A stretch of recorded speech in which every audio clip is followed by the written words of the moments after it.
Jesus I can safely go. Anywhere he leads me in this world below. Anywhere without him dearest joys would fade. Anywhere with Jesus I am not afraid. Anywhere, anywhere, fear I cannot know. Anywhere with Jesus I can safely go. Anywhere with Jesus I am not alone. Other friends may fail me, he is still my own. Though his hand may lead me over dearest ways. Anywhere with Jesus is a house of praise. Anywhere, anywhere, fear I cannot know. Anywhere with Jesus I can safely go. Anywhere with Jesus I can go to sleep. When the darkening shadows round about me creep, knowing I shall wake and nevermore to roam. Anywhere with Jesus will be home, sweet home. Anywhere, anywhere, fear I cannot know. Anywhere with Jesus I can safely go. You may be seated. Whoops. It's time for our children's stories. I invite the children to come forward at this time.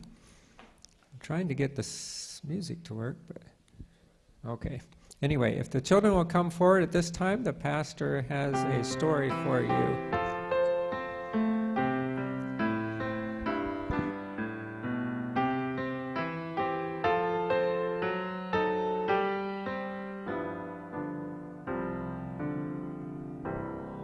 All right. Good morning, Oliver. Excellent night, Hannah. Welcome. And we have another child right there. If they want to come, we'll wait for them. Megan, I think it's her name. So we'll wait. Hello, hello. Yes, thank you. Yeah, come up here. Okay. It's fine. If she doesn't want to come, it's fine. All right. Hello, Megan. How are you? Thank you for coming. All right. I see that you have some little animals, toy animals in your hands. What are those? Can you tell me? A dog. A dog. Another dog. A dog and another dog. All right. 2 dogs. Do you like any animal? What animal do you like?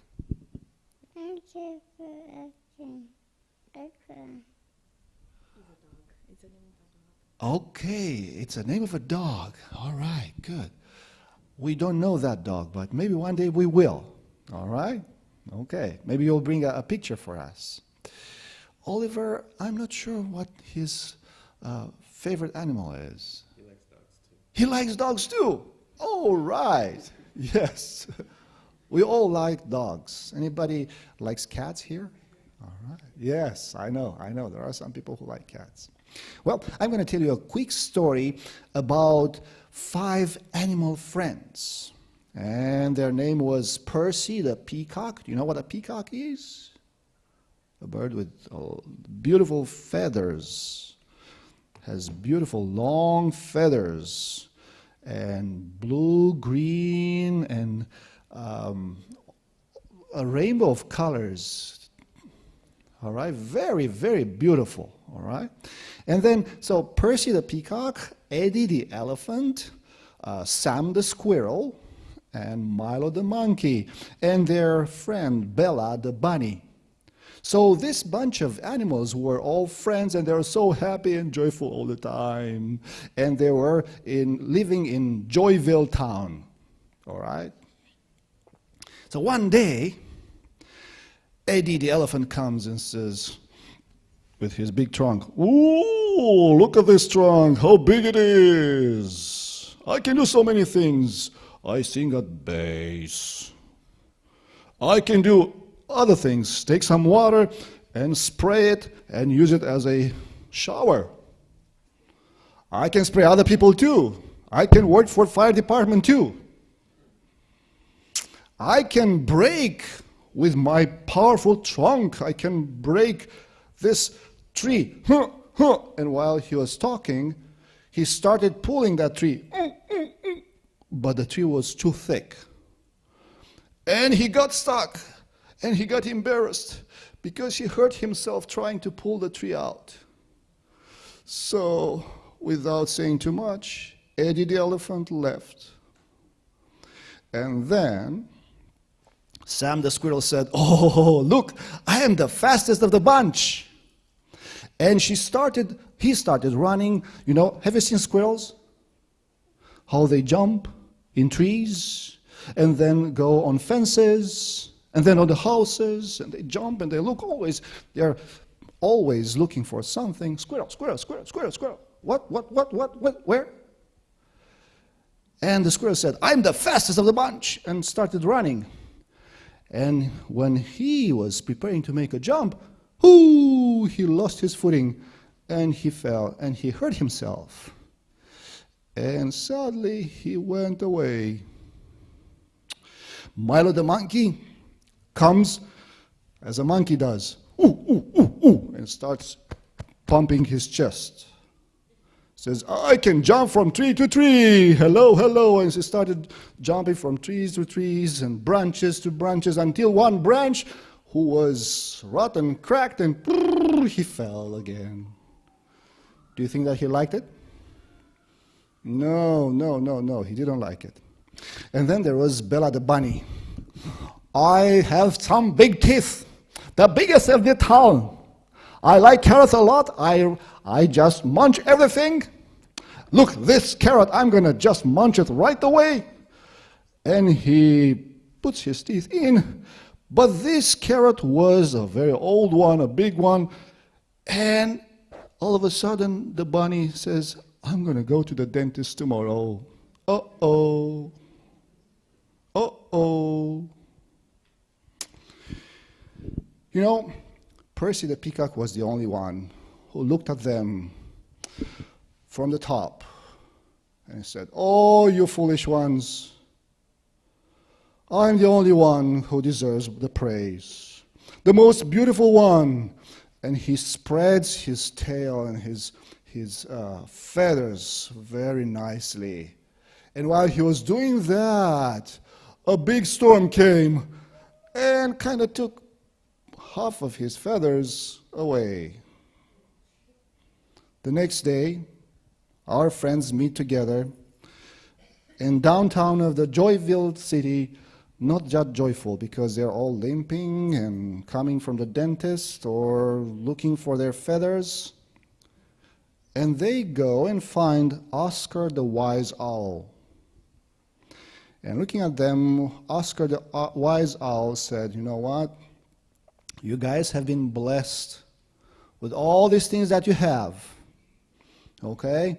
But for that, you have to be praising God and not be proud of that." Can we sometimes be proud of what we have in a bad way, in a wrong way? Can you?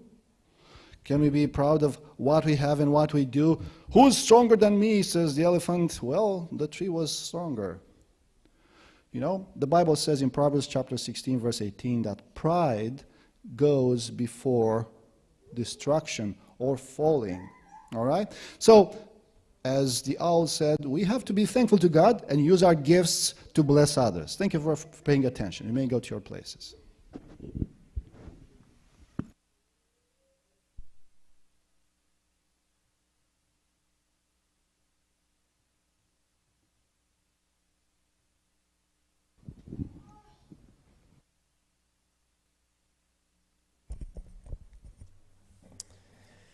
I invite you to open your Bibles with me this morning to Proverbs chapter 3.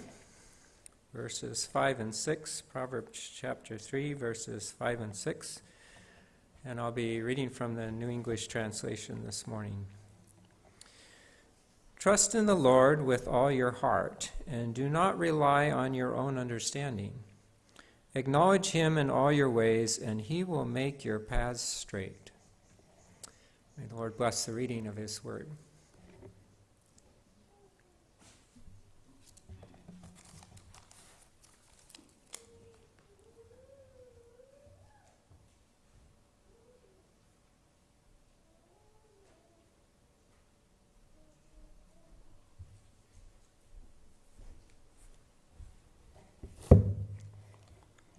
Good morning, happy Sabbath.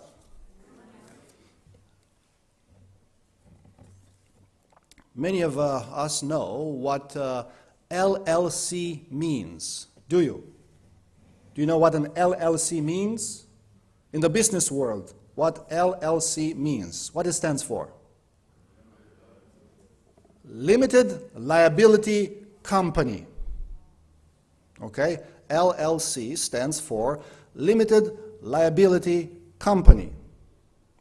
And when you see that on a truck or a car that does some sort of service, a plumber, electrician, or whatever, that means that they are bonded and insured, and they do not take responsibility for everything that is happening around them or somewhere else. If they do a job, they have only limited liability for that job. They say, hey, we are responsible for what we are doing, and we think that we're doing right, and we guarantee if it breaks, we'll fix it. Okay? But if your dog bites the neighbor, it's not our fault. If your cat scratches your kids, it's not our fault. We didn't, mingle, we didn't do anything to your cat or dog. So it's your problem. We just took care of the shower. All right? It is a limited liability company. And it is pretty understandable these days when everybody and everywhere is ready to sue someone else. If they slip on the sidewalk, it's because it's your fault. If you look at them and say hello, no, it's your fault, you looked stranger to me. And therefore, they protect themselves. They want to protect themselves with a limited liability. We are not liable for everything. So that's insurance. But people should actually take insurance for something else. Because in our foolishness, we sometimes believe and think that we know more. And should be LIC, Limited Intelligence Company. We think that we have intelligence that goes beyond everything else. And we all have been there, more or less. I know that we're not talking about the people in this room, but so it happens sometimes that people will say, oh, I know it. Even before you try to explain something to them that you may be a better expert in that domain, they'll say, oh yeah, I know that. The know-it-all people. They need to be a limited intelligence company. We need to do that, because this is just a funny way of saying that people don't know their limits. We do not know our limits. Remember those days in our youth? When as teenagers we think that we are conquerors of the world. We are ready to change the world. We felt invincible, and we are ready to take on the world, to make it a better place. And what do our parents know? What do they know, the leaders of this world? Because we know it all.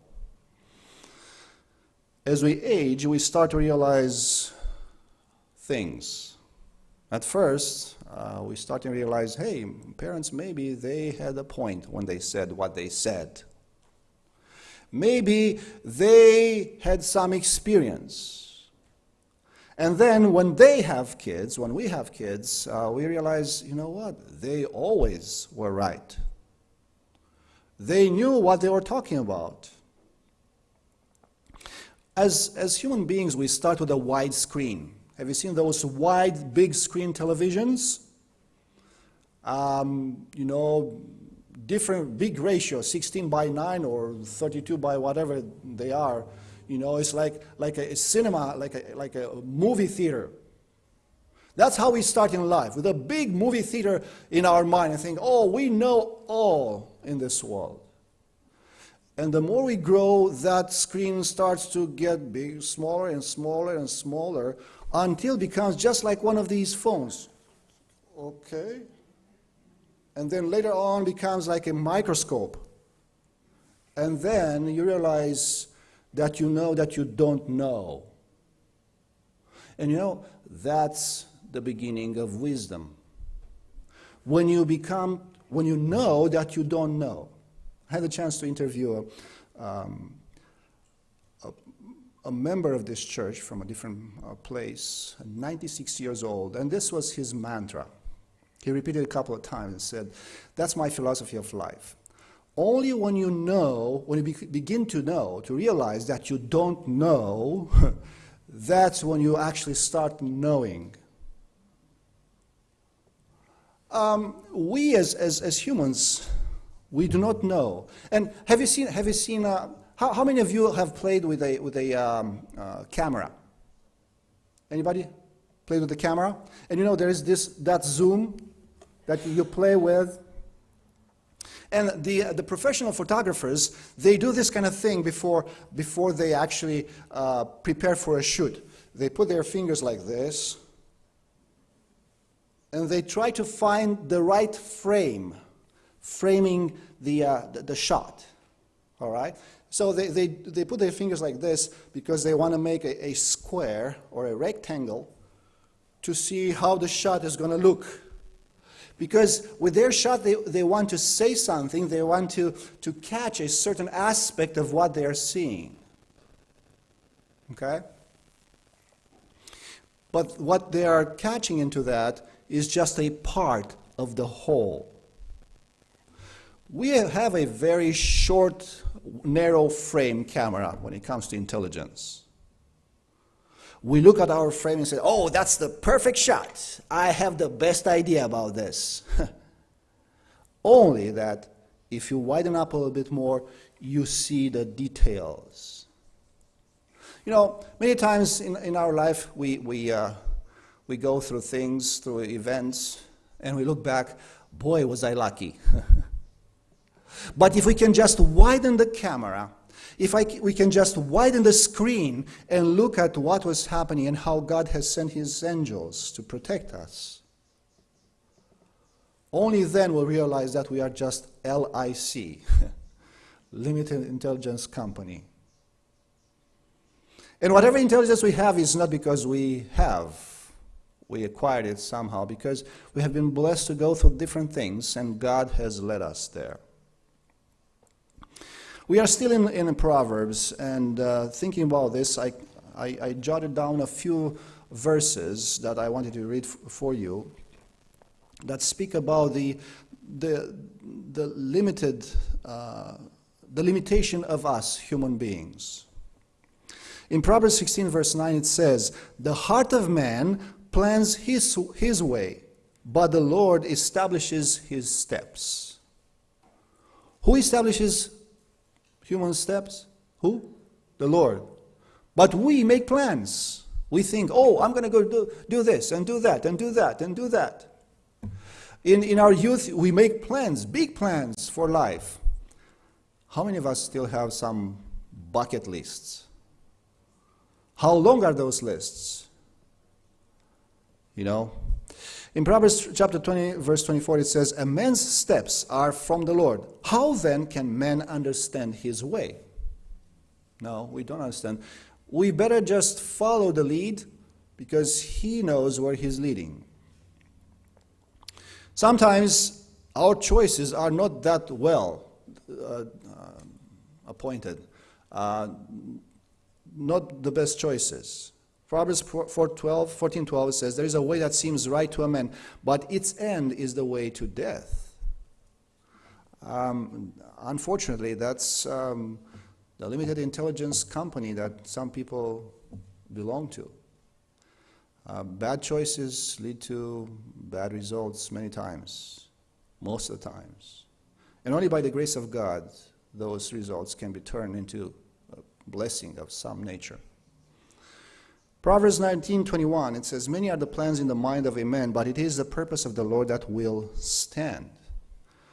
No matter the horse, no matter the rider, no matter who is in the battle, in the end, God gives the victory. I just want to mention one example from the Bible, and if you would, please read today for your own pleasure and enlightenment, Exodus chapters 1 through 4 and 5, the story of Moses. I will mention it briefly because we all know the story of Moses. Anyone doesn't know the story of Moses? We all know, but I'll briefly mention it. Exodus chapter 1. We all know how the people of Israel ended up in Egypt because God protected them, and it turned what it was a bad choice on the part of sons of Jacob. Jacob had 12 sons, and one of them was Joseph, and they hated Joseph so much because his father treated him special, in a special way. And then they sold Joseph and told lies to his father, sold him, and Joseph arrived in Egypt. Guess what? Decades later, there's a big, great famine in Egypt and all the Middle Eastern countries.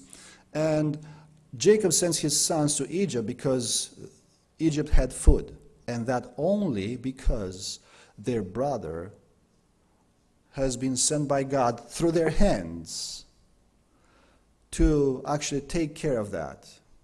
God has given a special gift to Joseph to interpret dreams. You remember the dreams that Pharaoh had, and Joseph interpreted them to him. And then, as a result of this, the people of Israel established in Egypt for about 400 years, it says.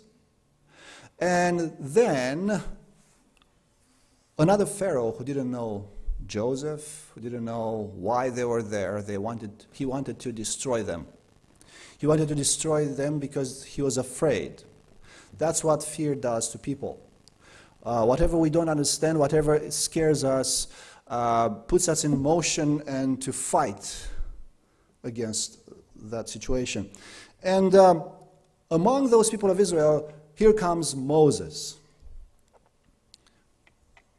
The command was given that those who were born, newborn babies, boys, were supposed to be put to death. But the parents of Joseph, Jochebed, she decided, no, I'm not going to put my son to death. I believe that God can raise somebody in Israel to give salvation to our people. And maybe our son is that one. And you know the story. She hides Moses among the reeds on the Nile. It is found by the daughter of Pharaoh, and he becomes the adopted son of the Pharaoh. He goes to the highest schools of that nation. The pride and glory of all the Egypt and all the world, one of the most advanced nations and people at the time, Egyptians. Moses is very, very, very close to the top. His mother, Jochebed, has taught him all that she knew about their people, Israel. And the fact that they were waiting for someone to give them freedom from the Egyptians. Because they were working hard, they were slaves there. And Moses knew about this. And here we are in chapter 2, that what it happens here is that he sees one of the Egyptians that, let's actually read the whole thing, the whole passage. Exodus chapter 2, verse 11, it says, "One day Moses had grown up, he went out to his people and looked on their burdens, and he saw an Egyptian beating a Hebrew, one of his people. He looked this way and that way, and seeing no one, he struck down the Egyptian and hid him in the sand.